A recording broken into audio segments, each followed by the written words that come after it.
invited our pool expert, Jeremy Blackwell with Blackwells Bluewater, to come in and have a discussion with us this morning about how to, or what we should be doing with our swimming pools this time of year to get them ready for winter. And maybe I want to talk about some remodeling of swimming pools with Jeremy, because I get a lot of people asking me about that. And there's not a lot of companies that, you got to be pretty careful about who you hire to remodel your pool. So welcome to the show, Jeremy Blackwell. How are you, buddy? Very good, Alex. That's great. So here we are in our winter, but if we're in other parts of the country, it's like right now snowing in Arizona. So you never know what's going to happen. But give us a few tips. First of all, let's talk about your company and how long you've been in business. You were born into the pool business. Yeah, I was actually very young when I was first introduced to swimming pools and maintenance, repair, construction. My father started me working for him when I was about 13 years old. Wow. Did he pay you? No, not at first. No. Were you just the grunt? I was not the grunt either. I was too lazy for that. You're too lazy to be the grunt. I had to learn by happenstance. Yeah, well, that's the best way, right? Yes, sir. Yeah, it sure is. So your company, how long has your company been in business? We've been in business for over 10 years. Wow. Approaching 14 years. But you're not just like 23 years old. So how long you've been in the business? 20 years, 25 years? Somewhere around there. Yeah. I don't want to be too specific for all our viewers out there. They can tell by the gray hair. Well, at least you've got some. Okay. So is there a cheap way to do a swimming pool? I keep, people, I know they shop around and they're always looking for a better deal. How do you do a pool cheap? To build one or to to build one? Well, in my expert opinion, the cheapest way to build a pool is hire a professional to do it. There's a lot of people that will cost you a lot of money when they don't know what they're doing. Well, I'll tell you what, I have a friend that was in the pool building business as part of her business, and she got out of it because she said it was a nightmare for her. She didn't have any idea how bad it could get, and it can get pretty tough. There's a lot of regulations that are going to go on. I mean, a pool is sort of a luxury item, right? Mm-hmm. And so it used to be you would just go and dig a hole in the backyard and get everything out of the way, old plumbing or whatever's in the way, get it out of the way, tree roots, all that stuff. Throw some steel in there and some gunite and maybe a drain, maybe a light. Pools were fairly simple. I mean, those pools you're now remodeling or tearing out because they weren't done like they should have been done. Now you're going in and you're putting pier systems in them. You're doing all kinds of stuff. Talk to us about sort of the process you have to go through as a pool builder. Well, the number one thing you got to ask yourself, first of all, is what is your budget? Budget to me as a contractor is somebody that has about $50,000 to $60,000. Is that a medium-sized pool? That's about average, yes. And about 10,000 of that I would reserve for soils conditioning. And tell us what that is. Quite often, in swimming pools, there's two things that happen. They either sink or they lift. And that's based upon the soils, what kind of dirt you have. And you'll have to hire a soils engineer to do a sample if you don't already have that done of your property. And that'll cost you probably about $1,500 to $2,000. And he will tell you what you need to do to make sure your ground is stable. And so when you're digging, and particularly in this part of North Texas, you run into a vast array of soil conditions. Mm-hmm. Tell us kind of two or three of those. Give us some examples of different soil conditions. Well, as it's quite often quoted from the Bible, wise man builds his house on the rock. So ideally, you would like to have very rocky soil. And sometimes it could be more upfront cost because you have to get a jackhammer out to make the hole, and they charge by the hour for that. But you have a good foundation that you're putting your pool in. And then the next below that would be clay, good clay.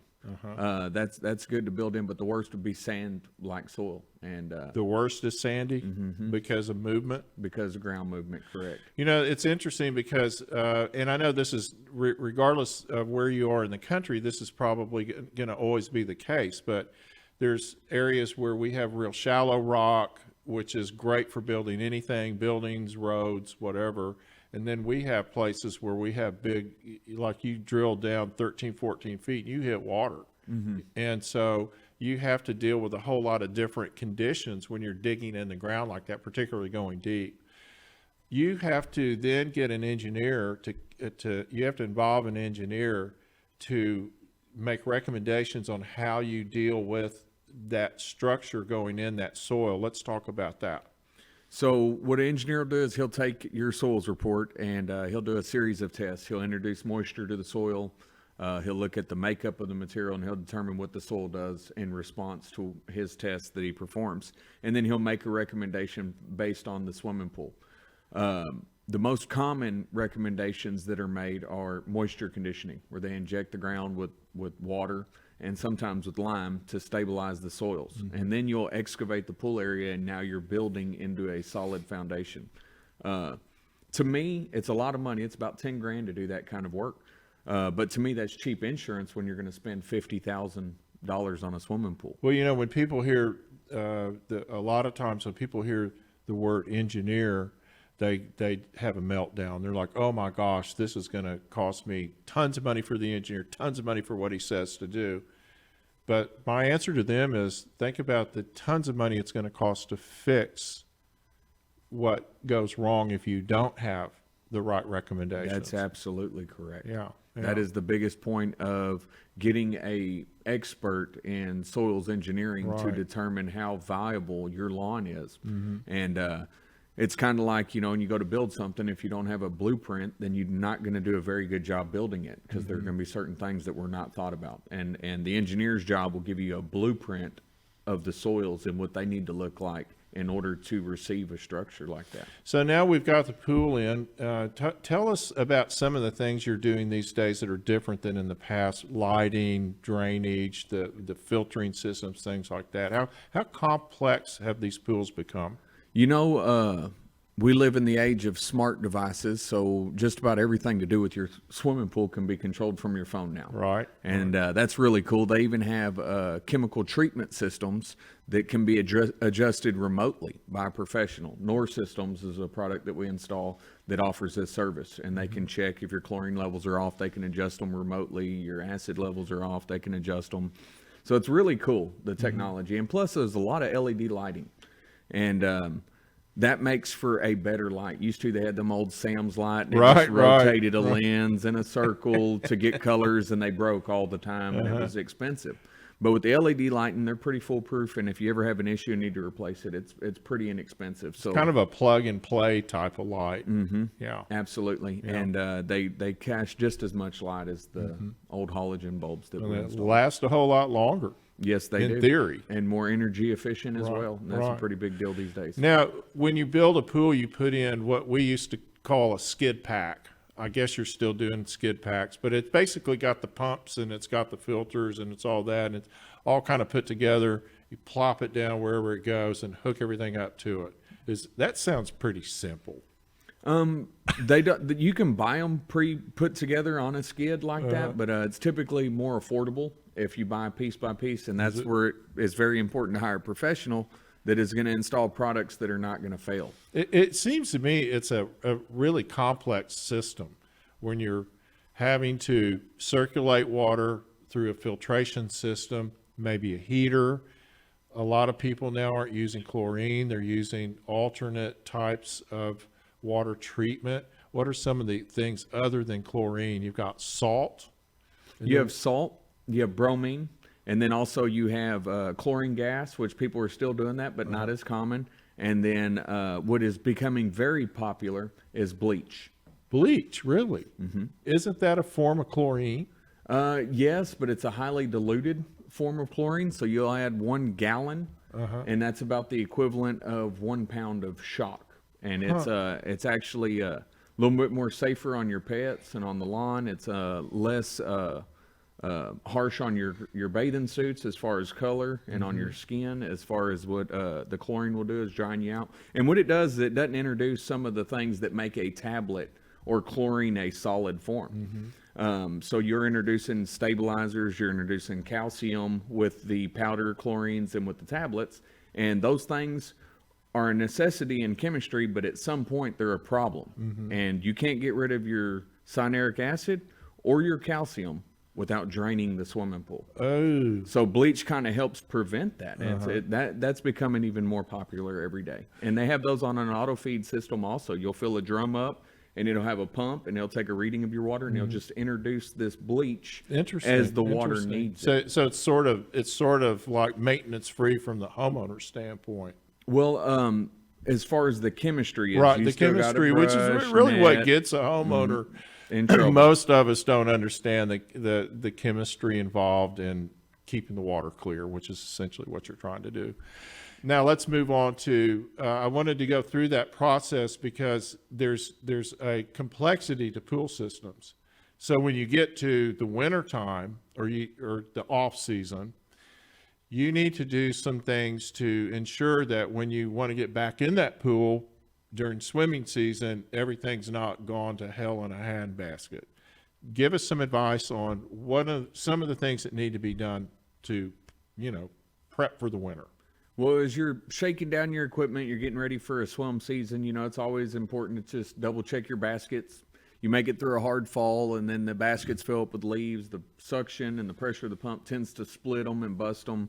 It'd be a good time to just kind of make sure all your baskets are in good shape.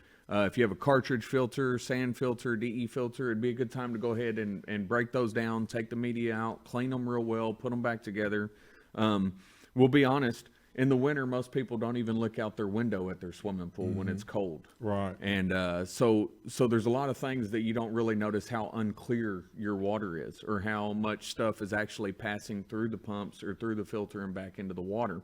So it's a good time to just kind of go through all the steps that it takes to catch your debris. That I'd say would be one of the most important things. And then I would start looking at those things that are aesthetically pleasing or supposed to be. And it would be best to get those done before the swim season so you don't lose any of it.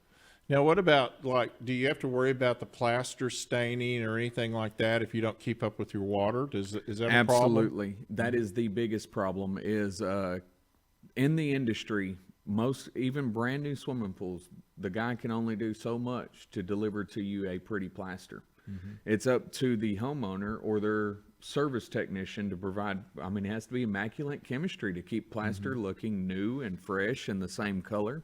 And if you don't maintain proper calcium levels, you end up with them big white clouds in your dark plaster. Right. It's very disgusting. Right. And people just really get turned off with that. And there's only so much you can do. But you've used, now I've seen you use different applications to that plaster. A lot of people like that dark blue or, these colors. What are those things? So you have different kinds of colors, formulas based on different products, but Diamond Bright is a very popular one, but I use the alternate. I use Quartzscapes, and you can get that in any color just about.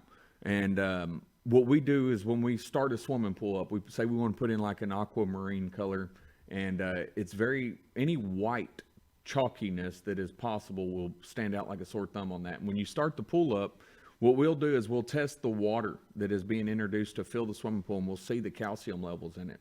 And if there's low calcium levels, then we'll introduce calcium as the pool is filling. It's called an Arenda startup. And most of the time, discolored plaster is when the water gets introduced to the swimming pool and it's touching that new plaster, that water is demanding some level of hardness. So it's going to draw calcium out of that plaster. That's where you get the modeling. And that's where you get the big white cloud. Is that efflorescence? Sometimes it is. And it's called that by a lot of people, especially in the concrete industry. They call them efflorescence. But what it really is, it's actually calcium deposits and growth on the plaster. And it's creating a major discoloration that is not what you wanted to pay for. When do we need to start prepping this? Let's say we can kind of see the weather's about to change and we're going to want to start using our pool in the spring. how far in advance should we call you and say, okay, let's get this thing in shape and ready to swim in? I would definitely not be the April Fool and try and get your schedule during that month. So prior to April 1st is your best bet, or you're going to be in line with about 30 other people scrambling. Yeah, that's a great idea. Yeah, wait till the last minute. Yeah, every year the schedule is so ruined, and it's very hard to get people. Nobody, like I said earlier, nobody even looks out their window at their pool this time of year. Right. So right. it's until they start having beautiful, gorgeous days, and the grasses are in bloom, and the flowers are in bloom. They start thinking about swimming, just like every other American, and then they realize they got some work they need to do. So pool heater needs to get turned on at some point if you have a pool heater. How fast can a pool heater actually heat up the water enough to swim in cool weather? There's a couple anomalies there. First of all, if your pool's not sized, your heater's not sized to heat the pool, but only the spa, that's a cost-saving measure a lot of pool builders take, is they only size your heater to heat the spa. And so it would take days to heat the pool with a small heater. It's like having a window unit. Probably pretty expensive, I imagine. Yes, it is. Yes, it is. Natural gas or propane, very expensive to heat the pool. You're looking at several $100s, depending on the size of the pool. Ow. And so typically I don't really encourage people to heat their pool until right at the onset of spring to try and increase your solar heating. Yeah. They do sell a cover that you can put on your pool that has little solar crystals, and that will introduce UV to the water and raise the temperature as well. That'd be more economical. And that leads right into my next question, which is pool covers. Do they really help a lot, or is it just keeping leaves out? Does it help keep the pool in condition over the winter season? It's kind of a catch-22. It does stop the pool from filling up. If you have a lot of trees, then yeah, you want to cover. But if you don't have very many, I wouldn't encourage it. The problem with putting a cover over it, it's very hard to pay attention to the water and what it needs. And then also, trash still gets underneath the cover, and it still gets into the swimming pool, and you have a very hard time knowing there's piles of debris there. And when you pull your cover off, you end up with a lot of leaf stains. Right, and then you're really not real happy with the condition of the pool when you open it up. And then finally, my last question for you is pool safety and some of the things that people need to do around their yard. I know there's some codes that you have to abide by. What are some of the safety things that people need to do, particularly if they have small children? My favorite for people with small children is they sell pretty neat little watches on Amazon that you can buy, and it's really cool. You can buy it in all different kinds, for a boy, for a girl, whatever, and you put it on your child, and if they get that wet, then it sends an alarm off in your house. Wow. So I think that's great. Super great technology, because you know, you have door alarms, but what if your kid goes out the front door and around the side gate? Or what if they climb, right? Kids climb, they can climb the fence and get in. This is something that lets you know right away, look at the pool. So some of the requirements by most cities are that you have a fence that can't be climbed, but of course we know a kid can climb anything, and that you have self-closing gates, self-closing, self-latching gates, and that all the doors from the house have to be self-closing and self-latching. Is that correct? On the house is not so much, but on the gates especially. But they do require house alarms on the doors. So that's how they their definition of securing. Oh, commercially, okay. yes. Okay. Commercially, they have. Oh, and commercially, the windows, all windows downstairs have to be fixed. You can't open them. Wow, that's interesting. Well, what is the first thing you tell people when they're thinking about, if they call you up and they go, we're thinking about a pool, but we're not 100% sure we want to do it, or maybe we're not 100% sure we can do it. What is your first thing, your first bit of advice to a homeowner thinking about a pool? Budget. Really? Realistically, you just, at some point, everybody wants a Ferrari, but can you afford one? Right. And so the best compatibility test you can possibly have is just think about how much money you're willing to invest to do a pool. And what I said earlier, I'd think around 50 to 60,000. If it comes in less, great. But that's a good, healthy number to give you something that you want. Fantastic, fantastic. I really appreciate you coming in and spending the morning with us. That's great advice. No problem. Man, Thank you very let's much. do this again soon. We'll do it again this spring at the, we'll talk about getting the pool ready to swim in. And you can talk about that discount you're going to give for those new pools, for all that big money you're talking about. All right.